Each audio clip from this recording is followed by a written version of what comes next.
to someone else.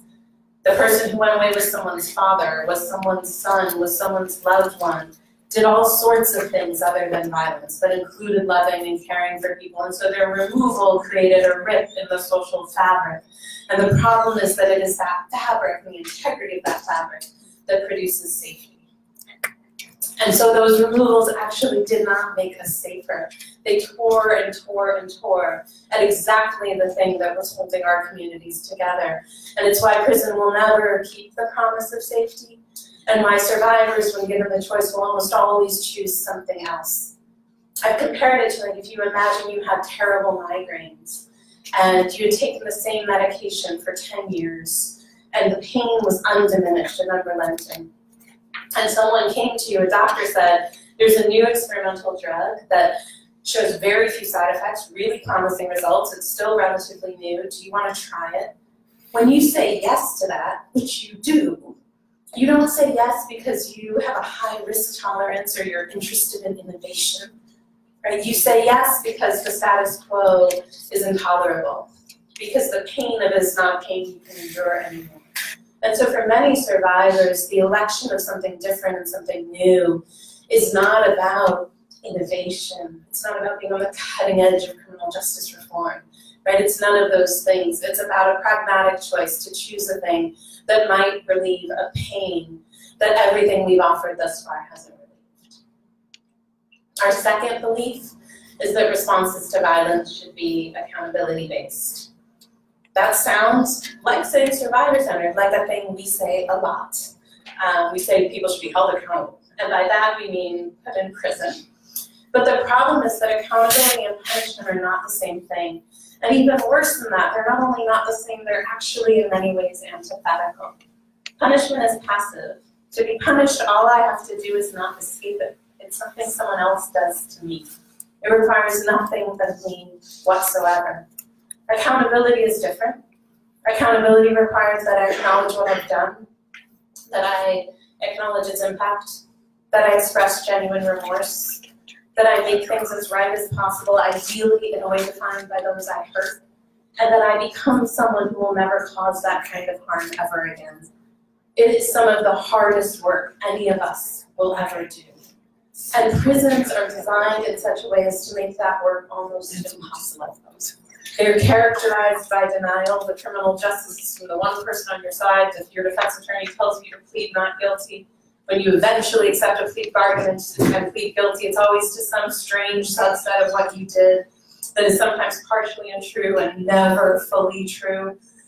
You come into a prison where conversations about what you've done are entirely discouraged, where you are separated from the people you hurt, where you are separated from the people who love you, who tell you when you're wrong, where pathways to actually having to face what you have done and look in the eyes of the people whose lives you've changed are closed to you, sometimes admittedly at your great relief, where your ability to do something as simple as pay restitution is reduced to maybe getting your way to a 15, 20, 30 cents an hour job if you're really lucky, part of which you will pay toward restitution over the period of decades. Your ability to express remorse, to make things right, all those things are vastly constrained. And the thing about accountability is that it's actually deeply dignified and dignifying work. Like, it requires that we stand up straight, and it's like every ceiling in every prison is 4 feet tall. And so our responses to violence as we know them now have almost nothing whatsoever to do with accountability. And not only is accountability what's most important for people who've caused harm, it's extraordinarily important for the people they hurt. When we have been hurt, someone taking accountability for the harm they have caused to us can have a transformative impact on our pain and make a transformative contribution to our healing. And we deserve that. And everything in how we structure it prevents us from accessing that option. The third thing we believe at Common Justice is that responses to violence should be safety-driven. Also sounds obvious, also not what we do. So we think responses to violence should reduce future violence. It's because we dislike violence. The core drivers of violence, not on the structural level, which are things like poverty and even worse than that, inequity and poor schools and all those other things. On an individual level, the core drivers of violence are shame, isolation, exposure to violence, and an inability to meet one's economic needs. The 4 core features of prison are shame, isolation, exposure to violence, and an inability to meet one's economic needs. It means we have baked into our responses to violence exactly the things that generate it. That is not what a society that cares about safety does. And so what we know at Common Justice is that when we say that prisons cannot keep the promise of safety, it's even worse than that. They are generative of exactly the violence we invoke them to somehow end and prevent. That is not how we will become safe. I'd love to take a moment and ask everyone to think about a time you felt safe. It doesn't have to be a whole period in your life. It can be a single moment. It can be a brief one. And think about where you were, who you were with, how it felt, how it smelled, what the lighting was like, what the temperature was. Can someone offer an example of what you thought of? There aren't wrong answers, it's not a trick. What did you think of? You said home. By yourself or with others? Home with others. Anybody else? Laughter. So I've done this exercises in rooms ranging from like 5 to 500 in a bunch of different places. And not once has the answer anyone gave included prisons or police. Our safety happens in relationship. It happens in our connection with each other. We know that. And yet when we say we're having a conversation about safety, we assume we are talking about a group of mostly men with guns and keys and cages. That is not how we become safe. It never has been. And there's a reason. If it were, then those things would be granted to the most privileged among us, right? The most privileged among us get the best things we have. That's how privilege works. And so if it were true that policing were the best way to produce safety, that putting people in cages were the best way to actually keep us safe, then those things would be everywhere in our richest communities. Because people who were positioned to demand the best would demand the best for themselves and those they loved. That is not what happens. We know better. And we know that we are actually capable of producing safety in our relationships with one another. The thing about it is that if safety exists in relationship and prison is made of separation, those two are antithetical to each other. Even the kindest, gentlest prisons, even the ones that have the least amount of interpersonal violence, the least amount of sexual violence, the least amount of degradation, are still always made of separation. We talk about sending people away, there's only ever somewhere else. And it's that rip in the fabric that tears us from one another and that reduces our chances of being safe ever again.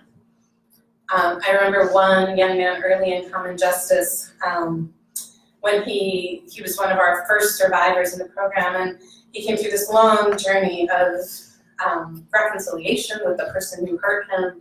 His life had been upended by what happened to him. He had suffered severe trauma. And toward the end he said, how many people are in the NYPD, in your police department? And I said roughly 38,500. That number was right at the time. It's a little higher now. And he said, and how many of you work here? And I said 6. That number's a lot higher now. And he said, that's hilarious. And I said, why is that hilarious? And he said, well, because it was y'all who could keep me safe. He knew that. I think about the mother of one of our first harmed parties, which is what we sometimes call our survivors. Her 14-year-old son had been terribly beaten and robbed. And she had the choice about whether the person who hurt her child would come to Common Justice or go to prison. That young man was facing 3 years. That had been negotiated down from 10 or so at the beginning of the case. And she said to me, you know, when this young man first did this to my child, first I wanted him to burn to death. And then I wanted him to drown to death. And then I realized as a mother, I don't want either of those things. I want him to drown in a river of fire. And she said, but the truth is, 3 years from now, my 9-year-old boy will be 12, and he'll be coming to and from the corner store, and to and from school, and to and from his aunt's house alone. And one day he'll walk by that young man. And I have to ask myself on that day, do I want that young man to have been upstate? Or do I want him to have been with y'all? And she said, now if he were in front of me today and I had my machete, not a machete, that's a much more imminent thing. We pay a lot of attention to risk at Carmen Justice. That should ring a bell. She said, if I had my machete, I would chop him to bits and bury him under my house and sleep soundly for the first night since he dare lay hands on my baby. The truth is, I'd rather him be with y'all. Choosing safety doesn't require that we choose forgiveness. It doesn't require that we embrace the people who hurt us as our own. It doesn't require that we see ourselves in one another. Those things may all be deeply valuable to do, but they are not actually prerequisites for being safe. The prerequisite for being safe is that we choose things that produce safety over things that don't. What that woman did is she prioritized her child's safety over her emotions and rage. I don't actually know that that is a mother's responsibility to do. It is unquestionably, to me, the criminal justice system's responsibility to choose safety over rage. That for a system to act out an emotion at great detriment to everyone, including the people in whose names it acts it out, hardly seems to me like the responsible exercise of power or the right use of government. And then our last tenet at Common Justice is that we believe the responses to violence should be racially equitable. They never have been. So when we say this, we are not hearkening back to a time where our responses to violence were racially equitable that we can return to. It's part of why we often talk about participatory or transformative justice instead of restorative justice, because restorative justice begs the question of restore to what and to when. And in this nation, we do not have a moment in our history to which we can return where we will find anything looking like racial equity. And so what we know at Common Justice is that there is a relationship between the past and the future, right? We're in the business of accountability. We're in the business of repair. And so we don't let people who cause terrible harm just pinky swear that they won't do it again and move into a bright future. Surely one of the things that's required of us as a country is for every single legislative change and policy change and change in practice from here forward be in the interest of racial equity. I think there is no doubt that's required of us, but it's not just that. We have to fix what we have done. And I feel like most of the progress we've made as a country, our civil rights advancements, have been sort of like when a city or a corporation settles and pays out a huge sum of money on the condition that there's no admission of wrongdoing. So as a country, we have done things from the Voting Rights Act to bail reform in Albany 2 days ago that have started to right some of the inequities in our system. And we have not almost ever said why we had to do that. And so there's this silent thing, just like when you see the settlements, you know someone did something wrong, because why else do they pay? Because when they don't do things wrong, they refuse to pay. It's simple. But there's still something where we're like, a city will pay $20 million, and even with that kind of pay, it will be worth it to say, but we won't say we were wrong. I believe that as a nation, we have to say that we have been wrong. We've caused extraordinary harm. Like, we have put people in cages separate from their loved ones, and we have tortured them and abused them and violated them there. And we have done that in the names of survivors whom we never asked what they wanted. And we weaponized their deepest pain in the service of something horrific that never delivered to them the healing that they deserved and that we promised. And we had all the information to know that that's exactly what this would produce, which means either we knew what we were doing or we should have known what we were doing. And there is no other category that we can belong to. Right? We are one of those who knew or those who should have known. And we owe it to repair that. I said earlier that we talk about the steps of accountability. They're fairly straightforward. I think they apply here too. I think we have to acknowledge what we've done, that we have to acknowledge its impact, that we have to express remorse, that we have to make things as right as possible, ideally in a way defined by those harmed, and that we have to do the extraordinary labor of becoming a nation that will never do that ever again. All the time at Common Justice, we watch people going into these processes of facing what they've done, and no one wants to. Like everybody, people who have never been late in 3 months are an hour and a half late the day of their circle, like the A train never runs on a circle day. And people come and they are late and they have bellyaches and they're distracted and they're nervous and they're trembling and they do not want to steer into it. It takes a lot to face what we've done. Think about a time where it's like the 3rd time you've been late to meet a friend and how crappy you feel and how you consider lying about why. Like, we are not talking about harm at that scale. Even that's hard for us to do well, right? And so we watch people come into these processes nervous, reluctant, resistance, even people who are crystal clear in their minds about what they've done, what they owe, their desire for repair, all of it. And in those processes, the same thing happens almost every time. Every one of the circles we've ever done has resulted in agreements, which means people reach that agreement about how to repair. People who were certain they going into it that they wanted to always do.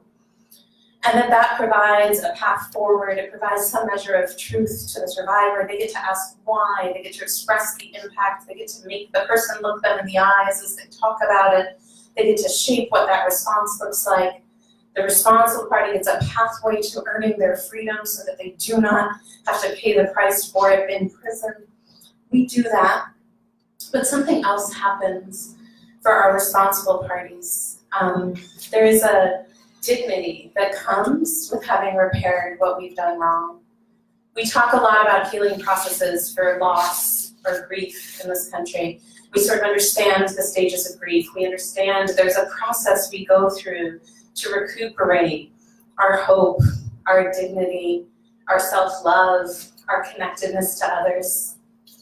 I believe that accountability is the corollary to grief for those of us who've caused harm. That it's only in repairing what we've done that we resolve the shame, the part of us that knows we were wrong. And it's in that course of repair that we recuperate our self-love, our dignity, our hope, our connectedness to others. And just as I think that that is true for our responsible parties engaged in these incredibly courageous acts of interpersonal repair, I think that will be true for us as a country. I think it will be true for us as white people who have long not only benefited from, but in a human way also suffered from our silence about the history of white supremacy in this country. I believe that on the other side of our truth-telling, on the other side of our reckoning, is a way of being where we too get to stand up straight, where our capacity to love ourselves and one another is greater for it, where our connectedness, where our hope, where all those things are available to us in a way that will not be visible on this side of that wall of fire.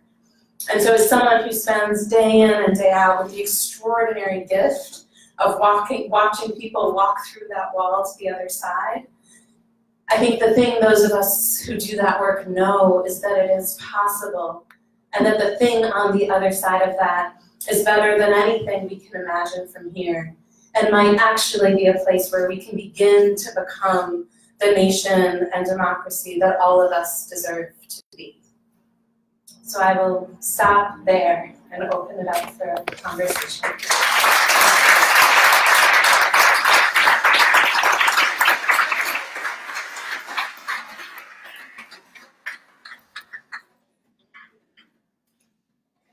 The questions, comments, insults.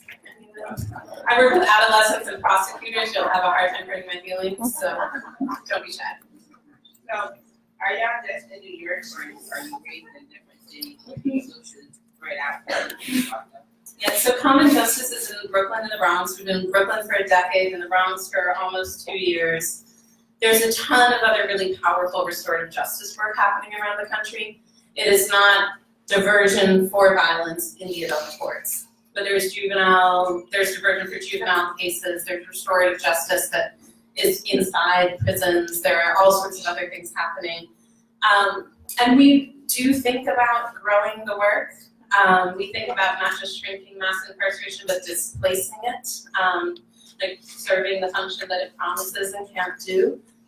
And in part, we're really attached to how we do what we do because when we fail, people are terribly hurt, and so we have extraordinarily high standards for the rigor of our work. And at the same time, we know that every place is different, and in any place, the people from that place will always know best what that place needs. And so part of our job is to figure out how to reconcile the tension between our fierce adherence to our model as we do it, that is rooted in our sense of responsibility to everyone's safety, and our fierce commitment to respecting and deferring to the leadership of local leaders. And so that's the tension that anywhere we go will be sort of standing in with whomever we work with. Do you ever follow up with the parties, both the offender and the victim? And if so, what do you usually find? Yeah, we follow up with them all the time. They follow up with us. Like one of our responsible party graduates works on our team. For the most part, so very few of our responsible parties who graduate go on to commit new crimes, like so in the most basic kind of numbers. But of course our aspirations for that are bigger. Like we don't only want people to not break the law, we want people to live like long, meaningful, righteous lives.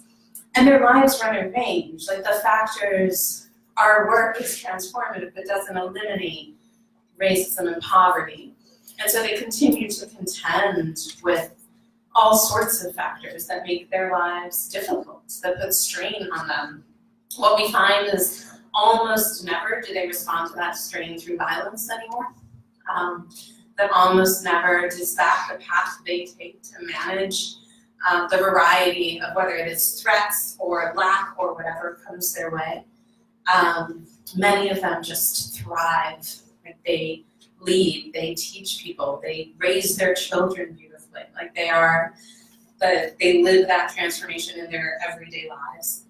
And our harm parties are almost always better for it. So like one young man, to give you a longer answer, he worked in a kitchen for cash and he was on his way home and he was robbed and assaulted and really seriously hurt and robbed of his week's wages. And he experienced classic symptoms of post-traumatic stress.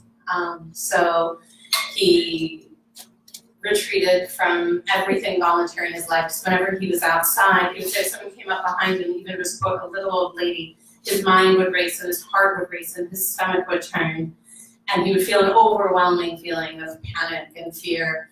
And so it meant he stopped going to his ESL classes, that he took cabs home whenever he could, but that took half of his wages, which none of us can afford a 50% pay cut, but certainly he couldn't.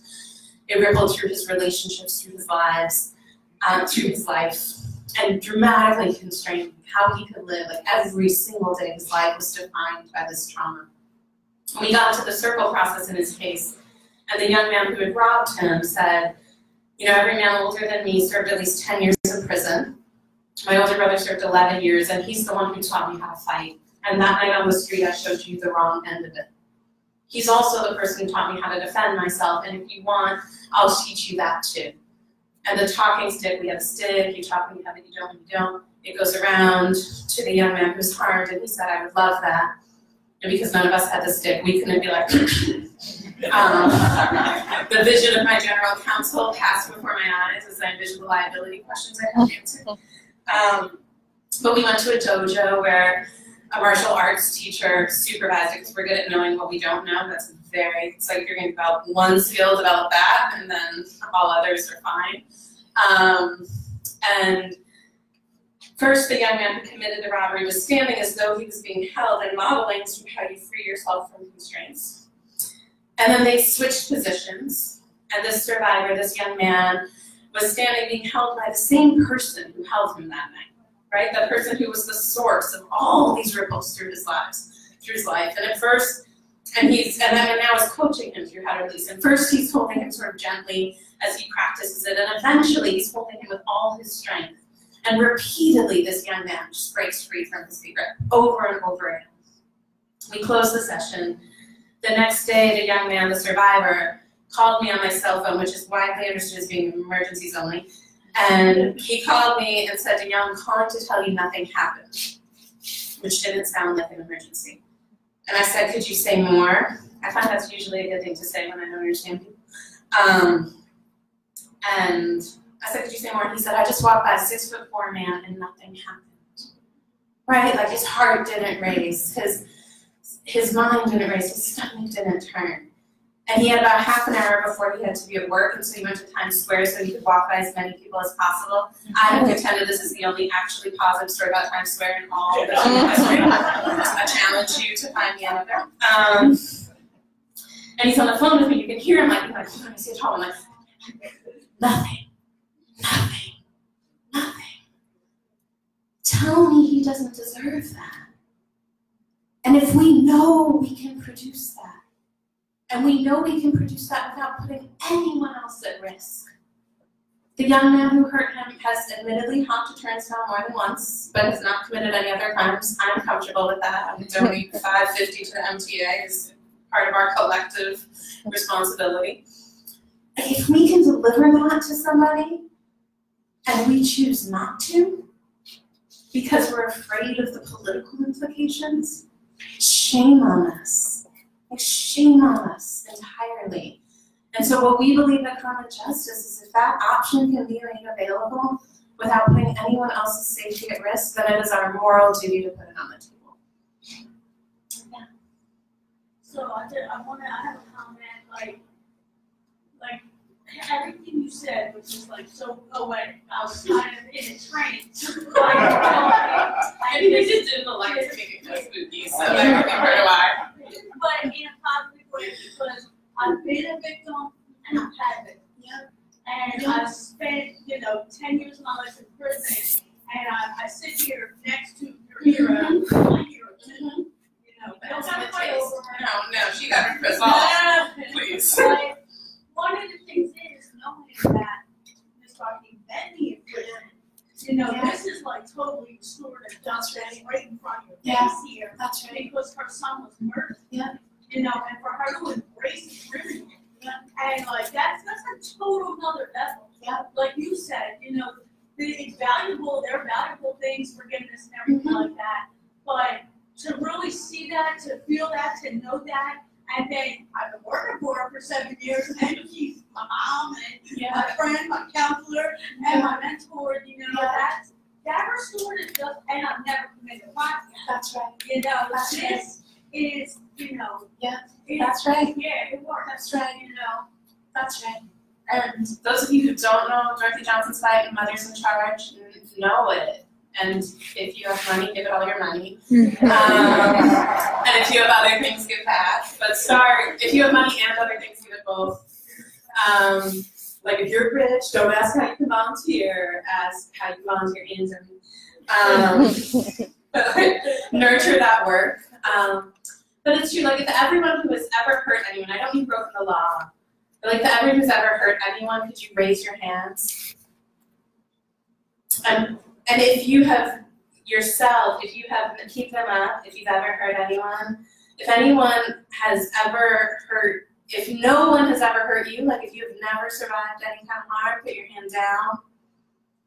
Like it's all of us. Like all of us are both. I've met at this stage maybe thousands, certainly hundreds of people who've committed violence where I've had conversations about it. I have yet to meet a person who committed violence who didn't survive it first. We don't invent violence, like we don't come up with it, we learn it. And the fact that we have been hurt doesn't excuse what we go on to do with that pain. Like I have suffered terrible harm, it does not give me the right to hurt anyone, I'm clear about that. It doesn't excuse it. But it also, even the fact that I've hurt others, does not mean that I'm not entitled to healing for what was done to me. Like we believe when you hurt someone, you incur an obligation, period. And that obligation persists until it is fulfilled.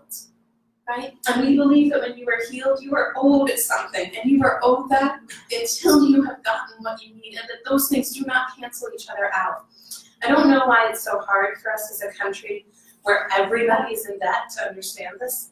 Like, all of us owe Visa $500 and have a friend or uncle who owes us $500. Like, we understand that we can't just say to both of them, like, we're even. Like, we know we owe and are owed all the time in every part of our lives. And so part of what we have to do is we cannot use the fact of people's prior trauma to excuse the harm they caused, because the survivors of the pain they caused don't hurt less because of where it came from. And at the same time, we cannot use the fact that people have passed their pain on to others to excuse us from showing up to the work of helping those same people to heal. And the truth is, if we had showed up to them first, that many, many people would not have gone on to hurt anybody else. And so the times when people among us are hurt, and where we have only provided victim services at any level of scale to white women in this country since our very beginnings, and when people who are not white women have been hurt and passed that pain on to others, it's on them, but it is also on us. Because we knew it. We knew that pain translates, and we did not show up to that pain because we pretended that it was worth less than our own. That doesn't get them off the hook. The fact that we were wrong doesn't make it right, but it doesn't make us right either. And so there's a collective, in addition to the interpersonal repair that so many people owe to each other, that each of us still today, there is a collective repair that we owe, where we understand, just like the exhibit here reflects incarceration as the product of our collective choices, the levels of violence we experience are the product of our collective choices. And they are ours to make different in the future, but also ours to repair. Yes, do you incorporate behavioral health services in your program? We do incorporate. Specifically trauma-informed care. Yeah, we do incorporate trauma-informed care in the work, and behavioral health services, and we also understand that there's a first step, which is about understanding trauma, understanding what trauma looks like, understanding it in a cultural context, understanding that for each of us, the way we express pain and the way we heal through it is rooted in who we are and where we're from. And so being able to observe responses to trauma as that and not as just something else. And at the same time, we also know that observing it is the first step, and then after that, we engage in the really profound work of healing it. And that healing work is not linear and not fast, and almost always, like safety, happens best in relationship. And so we're deep believers in the necessity of trauma-informed care infusing how we do all this work, and also deep believers that that is, in many ways, the work of diagnosis. And the work that follows that is the work of care and care. How does the district attorney there, I believe it's Eric Gonzalez, how does he select the cases for restorative justice? Yeah, so Eric Gonzalez is, I have to be careful as a 501c3 because you're not supposed to be too excited about it, but he's not currently running for an office, so I can safely say that he's extraordinary. So Eric has understood, I've known DA Gonzalez in Brooklyn for 10 years now, and he has understood this work from the beginning, long before many of his peers, when he was a deputy zone chief, which is about as senior as it sounds. And he understood it because he grew up in East New York, Brooklyn, because he grew up there when it was the murder capital of the city and then the running for murder capital of the country, in a country that is the murder capital of the world, and because he lost his brother to gun violence, and because at the same time he witnessed all sorts of racist, harmful acts on the part of police, so that the people who needed protection most had the least possibility of relying on protection. And so he was positioned to understand this early, and did. So early on, our cases were very handpicked. Like we sort of, the DA at the time, it's like you looked through for the person who, on his way home from choir practice, found an object he didn't recognize because he was so pure, and pushed the funny button on it and it happened to be a gun. You know, like at first we were looking for exceptions, of which there are a few, that's why they're exceptions. And now in that office, every single first and second degree robbery and assault and a number of other categories of cases are automatically considered for common justice, no matter what. That doesn't mean they're always accepted, but every single one of them goes to an executive team that considers them, and an executive team that's a deep believer in what we do. And so it means that that office is committed to systematizing the review of these cases. We know that's the thing that persuaded D.A. Gonzalez that was the right thing to do, because he's not generally inclined to just tell his ADAs to not exercise judgment and follow a rule. I almost swore, but I think I made it through a whole day without swearing, so I'm not going to lose now. I think. It's probably not true, it probably happened. No, I didn't make it through a whole day, just remember. Made it through this talk.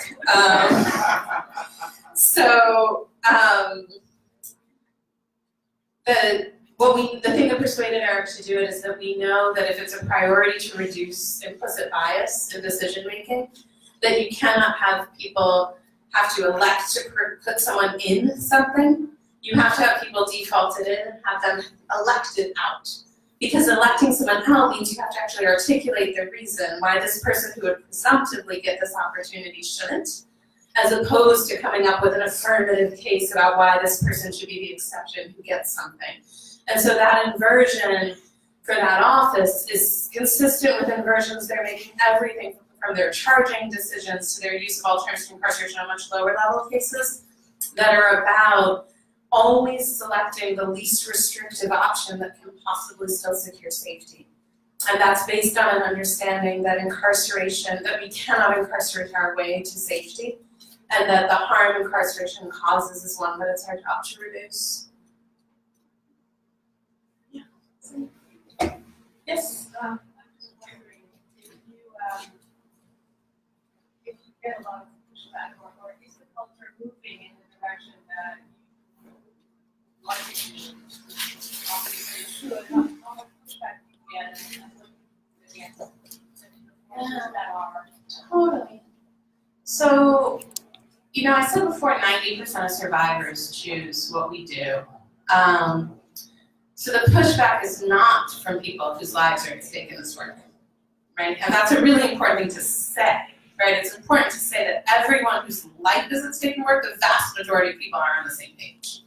Which means when there's pushback, it's about a concentration of power that is at odds with the interest of everybody whose lives are at stake in this work. One of the things I find really interesting, so I said 90% of people say yes, and once in a while we'll ask people what percentage of people they think say yes, and almost everyone guesses about 10. So it means that because our national story has been one about law and order, about revenge, about punishment, even people who are in the vast majority experience themselves as outliers, right? They're part of a group that represents 90%. And that's not even including the 75% who already opted out of the system. Like, it is almost all of us. But our national story tells us that those of us who feel that way are exceptions, that we're strange, that we're different, that we're few and far between. The same is true, like a recent study found that 1 in 2 Americans has a loved one who is or has been incarcerated. Half of us. If you extend that to how many of us love someone who loves someone who's been incarcerated, it is nearly all of us.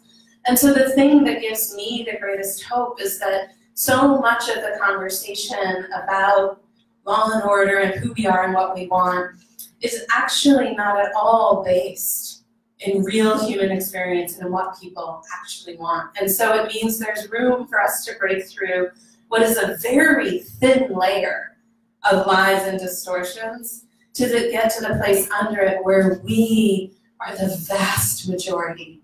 Like, we who know this doesn't work, we who want something better, we who can even envision something better, are and have long been the vast, vast majority in this country.